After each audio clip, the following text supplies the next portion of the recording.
Kalbame su Vilniaus Kibirkšties komandos kapitone Egle Šnekaite. Na, pergalė antroji serijoje. Kokios mintis po šių rungtynių? Labai džiaugiamės, kad pavyko laimėti 2 iš eilės ir tikėkimės trečiose rungtynėse taip pat pavyks laimėti ir nebereikės daugiau važiuoti Klaipėdą. Abejos rungtynės prasidėjo pirmaisiais kėliniais, tokiais, kad Fortūnai labai sunku būdavo įsivažiuoti. Būtent ta rungtynių pradžia jas dažniausiai atrodo, kad ir nukautuodavo.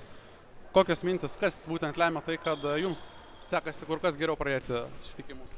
Kažkaip po pusfinalio rungtynių atsipalaidavom ir, man rodos, tai ir lėmė, kad nebebijom pralaimėti ir tiek.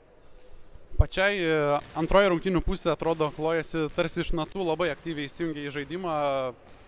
Kaip mintis apie pačios asmeninį pasirodymą? Man svarbiausia, kad mes laimėjom.